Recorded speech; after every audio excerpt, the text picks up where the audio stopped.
Galera, às vezes pode acontecer assim, ó, a gente encontrar dois fios e esses dois fios criarem um campo magnético em uma certa região do espaço, tá? Então vamos pensar assim, ó, eu tenho um fio aqui desse lado e tenho uma corrente 1 passando por ele e eu tenho um outro fio com uma outra corrente, vou chamar de I2 passando por ele. As duas para cima, tá? E a gente quer saber qual é o campo resultante aqui no meio dos dois fios no ponto P. Com uma certa distância do fio 1 e uma certa distância do fio 2. Então, ó, sem pensar em conta, sem levar em conta número nenhum, não botei nenhum número, tá? Vamos analisar assim, ó, como é que vai se comportar o campo em relação a essas duas correntes. Vamos lembrar da regra da mão direita, ó. Em relação a essa primeira corrente aqui, desse primeiro fio, vamos analisar primeiro esse lado, tá? Corrente está para cima, então, ó, dedão para cima, o campo está girando ao redor do fio. Então, se eu colocasse uma bússola aqui, ó, a bússola ia estar aqui na frente, ela ia estar nesse sentido. À medida que a gente vai entrando no quadro, ela vai ficar nesse sentido. Assim ela está entrando no quadro. Lá atrás do quadro, ela vai estar orientada nesse sentido. E à medida que ela vai vindo para cá, do lado esquerdo do quadro, ela vai estar apontada para fora. Deu para pegar a ideia? Só em relação a esse primeiro, tá? Então a gente pode ver que no ponto P, essa corrente gerada por esse fio tem um campo que está orientado para dentro, assim. Então posso representar assim, ó. Nesse ponto P, o nosso B1, que é o campo gerado pela corrente 1, está entrando, tranquilo? Em relação à corrente 2, o que está acontecendo? Vamos esquecer o I1, vamos analisar o I2. Corrente para cima, dedão para cima, o campo está entrando desse lado e saindo nesse ponto P, ele está fazendo assim. Então a bússolazinha entrou aqui desse lado no quadro, deu a volta lá, e nesse lado ela está apontando para fora. Então posso dizer assim, ó, nesse ponto P, o campo gerado por essa corrente está saindo. Então eu posso pensar que tem um campo apontando para lá e um campo apontando para cá. Se os dois forem iguais, eles vão se anular. Se os dois forem diferentes, a gente vê quem que é maior. Aquele que é maior tem o campo resultante, apontado para onde tem maior, beleza? Então eu vou colocar alguns números aqui para a gente fazer algumas contas, tá? Então, ó, eu coloquei alguns números aqui. A corrente I1 vale 2 amperes, a corrente I2 vale 3 amperes. Ó, passando 2 amperes para cima, 3 amperes aqui.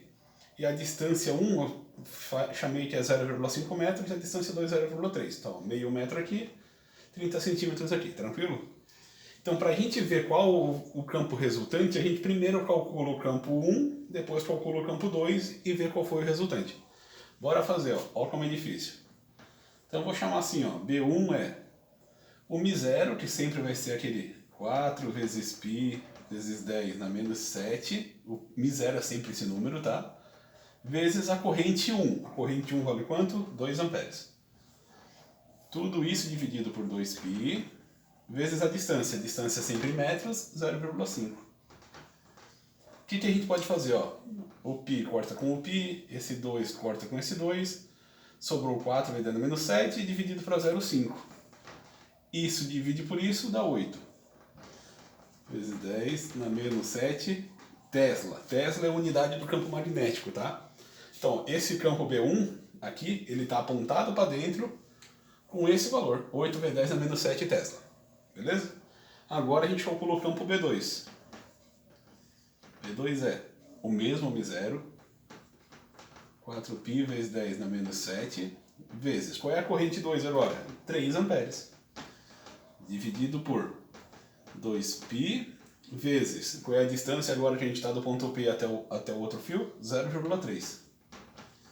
Então o que dá para cortar? Ó? Esse π corta com esse π, esse 4 corta com esse 2 e sobra o 2, multiplicando aqui.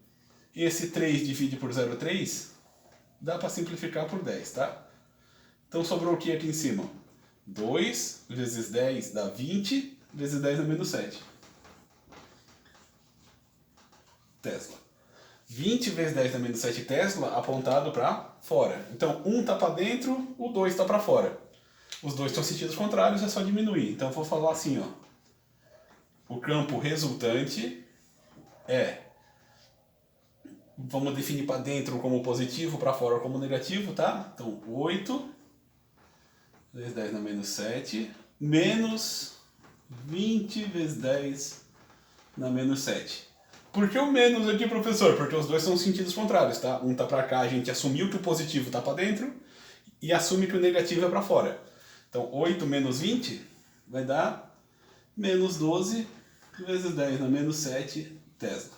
Então, ó, sobrou menos 12 vezes 10 na menos 7 Tesla apontado para fora. Beleza? O campo resultante é para fora. Tranquilo? Então, se eu colocasse uma bússola aqui no meio, com essas duas correntes, com essa mesma distância, a bússola ia se orientar assim, aqui nesse ponto. Beleza? Se eu aproximar mais desse fio, a bússola vai tender a se orientar para esse lado. Beleza? Tranquilo? Um outro exemplo agora, ó. Eu tenho dois fios, eles estão cruzados, tá? Uma corrente aqui está para cima, que é a nossa I2, e outra corrente dá para a direita, que é o I1. Uma com 5, a 2 com 3 amperes. Separadas por 10 centímetros e 20 centímetros respectivamente, tá? Então, ó, sem analisar dados nenhum, só vendo o que está acontecendo, a gente vai ter assim, ó.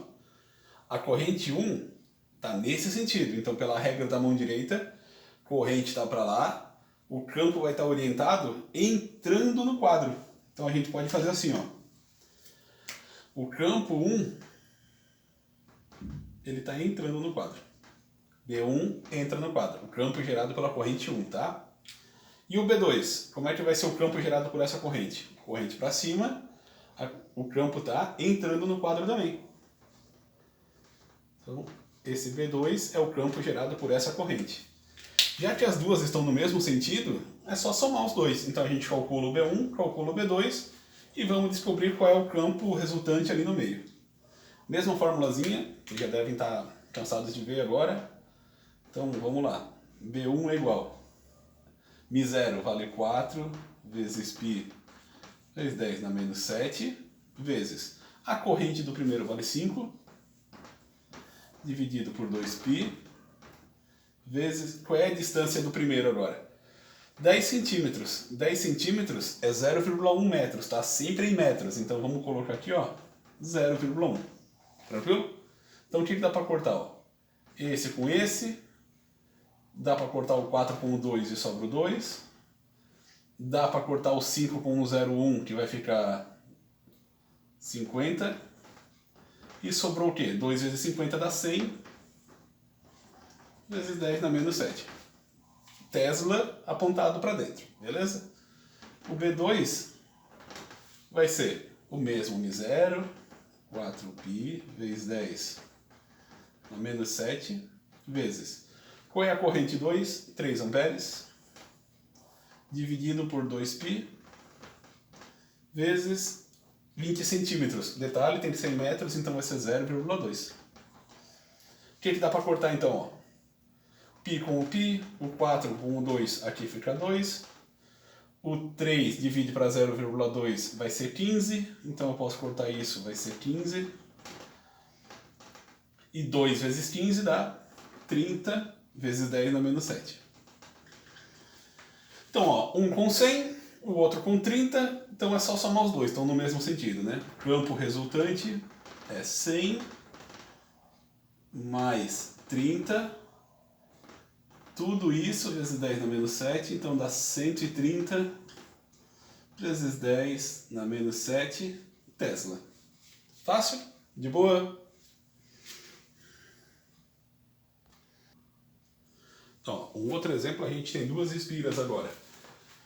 As duas têm o mesmo centro, então a gente chama elas de concêntricas, mas a espira do centro ela tem uma corrente nesse sentido, ela está entrando aqui, e a corrente da segunda espira, ela entra por aqui e sai aqui, ó. Aqui está a indicação qual é o sentido da corrente, tranquilo? Então o que está acontecendo? Vamos analisar pela regra da mão direita, mais fácil ficar desse lado, ó. Pela regra da mão direita, a corrente está passando. Vamos analisar só o primeiro, tá? A de dentro. A corrente está indo aqui. Então, tudo que estiver fora dessa espira central, o campo está apontado para fora, apontado para dentro, desculpa. Mas na parte de dentro, o campo vai estar apontado para fora. Então, se eu botasse uma bússola só em relação a essa primeira espira aqui, a pequenininha, a bússola ia estar apontada assim, em qualquer lugar fora, mas em compensação aqui dentro ela ia estar apontada para fora. Tranquilo? Já na corrente 2, o que a gente tem? Ó? A corrente está nesse sentido. Então está acontecendo o inverso. Tudo que estiver dentro dessa espira, a bússola vai estar apontada para lá, assim, mas em compensação do lado de fora, ela vai estar apontada para fora. Beleza? Então a gente já sabe que os dois campos são contrários. Essa espira de dentro está para dentro, está para fora, desculpa, e essa espira de fora está para dentro. Deu para pegar a ideia? Então os campos estão em sentidos contrários. Para a gente saber qual é o campo resultante aqui no centro, nosso pontinho P, a gente calcula o campo 1, calcula o campo 2 e diminui um do outro. Então, ó, lembrando que agora a fórmula é diferente, tá? É para uma espira, então a fórmula é essa. μ0 vezes I sobre 2 vezes R, onde o R é o raio da circunferência. Então, bora fazer, ó. O B1, que está apontado para fora, né? Aqui no ponto P ele está apontado para fora, é μ0 é o 4π vezes 10 na menos 7. Qual é a corrente 1? 1 ampere. Dividido por 2 vezes o raio. Qual é o raio dessa pequena espira? 1 metro. Então, ó, o 4 corta com o 2, sobra o 2. 2 vezes 1, divide por 1, dá 2. Sobrou o 2 vezes o π, vezes 10 na menos 7 Tesla. Ah, professor, mas tem o π ali. Isso aí não é um problema, tá? O π a gente sabe que vale 3,14, então vai ficar 2 vezes 3,14. Para não colocar 6,28, deixa o 2π. É a mesma coisa, tá? Então o V2 agora. Usamos a mesma lógica, ó. O B1 estava para fora, o B2 está para dentro. Usamos a mesma fórmula. 4π vezes 10 na menos 7. Vezes, qual é a corrente agora? 2 amperes, ó. Na corrente de fora está passando 2 amperes. Tudo isso dividido por 2 vezes o raio. O raio agora é 4 metros, tá? O que dá para cortar? Ó? Esse corta com esse corta com esse. Sobrou o π vezes 10 na menos 7. Tesla. Então, ó, um valendo 2π para fora, o outro valendo 2π para dentro.